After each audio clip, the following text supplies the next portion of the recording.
خود بھی انقلاب پسندوں کی ایک قبیل سے ہوں اور بہت سارے انقلابیوں کی میں نے زندگی کے احوال کا مطالعہ کیا، بہت سو کو قریب سے دیکھا، بہت سو کے تاثرات کا مطالعہ، ان کی زندگی، ان کے ماضی کے دریچوں کو جھانکا۔ لیکن ان سب کے باوجود بھی میں دعوے سے یہ کہتا ہوں علی وجہ البصیرت کہ جس انقلاب نے لوگوں کی زندگیاں بدلی، ان کی روحوں کو بدلا، ان کے تمدن تہذیب کو بدلا، بلکہ یہ کہیے کہ دنیا میں جس انقلاب نے زندگی کو رواں رکھا اور بطور مثال اس کو پیش کیا جا سکتا ہے، وہ انقلاب ہے جو محمد عربی صلی اللہ علیہ وسلم نے لایا، اور آپ کے چاہنے والوں، آپ کے ماننے والوں نے جس انقلاب کی ترویج کی، در حقیقت بطور مثال، ایگزامپل، پریکٹیکل اسی انقلاب کی مثال کو پیش کیا جا سکتا ہے۔ اس کے علاوہ بطور مثال کسی انقلاب کو پیش نہیں کیا جا سکتا۔ ناظرین کرام، یہ الفاظ ہیں ایم این رائے کے، جو 1920 کے اندر لاہور کے بریڈ ہال کے اندر بطور ایک کمیونسٹ اور کمیونسٹ نیشنل کے نمائندے کے طور پر در ہسٹوریکل رول آف اسلام کے عنوان سے گفتگو کرتے ہوئے اس نے کہا، اور یہ ایک غیر مسلم کی زبانی، ایک ہندو کی زبانی ایک بہت بڑی سند اور بہت بڑی گواہی ہے نبی اکرم صلی اللہ علیہ وسلم کی زندگی، آپ کے ماننے والے صحابہ کرام، آپ کے ساتھیوں کا جانثاری اور آپ کے ساتھیوں کی جو محنت اور کوشش ہے، اس کو جو قبولیت اور اس کی سند اور گواہی کے طور پر بطور مثال پیش کرتے ہوئے ایم این رائے نے یہ گواہی اس لیکچر کے اندر دیتے ہوئے کہا کہ انقلاب اصل میں وہ انقلاب ہے جو محمد عربی صلی اللہ علیہ وسلم نے روئے زمین پر آنے کے بعد لایا۔ آپ کے دور کے آنے کے بعد جو انقلاب دنیا میں برپا ہوا، در حقیقت انقلاب وہی ہے۔ ایم این رائے کون تھا؟ دراصل ایم این رائے وہ ذہن کا مالک تھا کہ جب کمیونسٹ نیشنل دنیا میں کمیونزم کا دور تھا سن 1920 کے اندر، تو پوری دنیا میں ایک تنظیم بنائی گئی جس کو کمیونسٹ نیشنل کہا گیا، اور ان لوگوں کی چاہت اور ان کی کوشش یہ تھی کہ دنیا کے ذہین ترین دماغ جو ہیں وہ اس کے رکن بنے۔ تو غیر منقسم ہندوستان، جس میں پاکستان بھی اس وقت ہندوستان کا حصہ تھا، بنگال بھی تھا،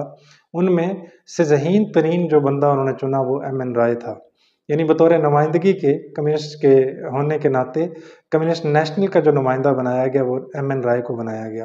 اور پھر بعد میں لاہور کے اندر ایک کانفرنس کے اندر the historical role of Muslim کے عنوان سے ایک لیکچر دیا، جس میں انہوں نے ذکر کرتے ہوئے کہا کہ بہت سارے انقلابیوں کی زندگی کا مطالعہ کیا، دیکھا، اور اب اس نتیجے پہ پہنچا ہوں کہ انقلاب دراصل وہ ہے جو محمد عربی صلی اللہ علیہ وسلم نے لایا ہے، اور اس کی دو وجوہات ہیں۔ پہلی وجہ تو یہ، محمد عربی صلی اللہ علیہ وسلم نے جو انقلاب لایا ہے،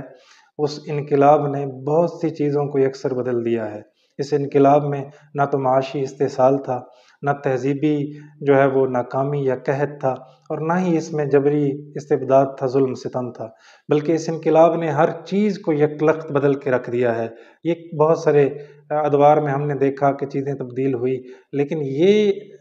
پہلی مرتبہ دیکھا کہ ایک ایسا انقلاب آیا جس نے ایک دو چیزوں کو نہیں بلکہ پوری کی پوری زندگی کو یکلخت بدل کے رکھ دیا ہے۔ دوسری وجہ یہ ہے اس انقلاب کی کامیابی کی کہ اس انقلاب نے صرف دلوں کو یا صرف وجود کو نہیں بدلا، بلکہ ان کے ساتھ ساتھ روحوں کو بھی تبدیل کر دیا ہے۔ یعنی کل تک وہ لوگ جو چھوٹی چھوٹی باتوں پہ لڑتے تھے، آج ان میں اتنا اثار اور ہمدردی ہے، وہ ایک دوسرے کے لیے جان دینے کو تیار ہیں۔ آج وہ اس جذبے کے کوہ گراں بن چکے ہیں کہ وہ دوسروں کی خاطر اپنا وجود پیش کرتے ہیں کہ ہمیں قربان کر دیا جائے۔ تو یہ انقلاب کی کامیابی کی ضمانت ہے۔ اور ایک غیر مسلم کے ہاں اس کی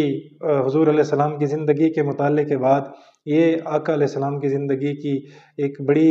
واضح طور پہ دلیل ہے کہ اللہ سبحانہ وتعالیٰ جو ہمیں کہتا ہے اطیعوا اللہ واطیعوا الرسول، میری اور میرے رسول کی اطاعت کرو، تو یہ ویسے ہی نہیں ہے۔ یہ لمحہ فکریہ ان لوگوں کے لیے ہے جو اسلام کے علاوہ بھی سرگرداں ہیں کہ ہمیں کسی اور جائے پناہ میں جگہ مل جائے، اور ان کے لیے رول ماڈل جو مختلف لوگ بناتے ہیں اپنے لیے، ان کے لیے بھی لمحہ فکریہ ہے کہ ایک نظر آقا علیہ السلام کی زندگی، آپ کی حیات طیبہ کا مطالعہ تو کیجئے، دیکھیے تو صحیح،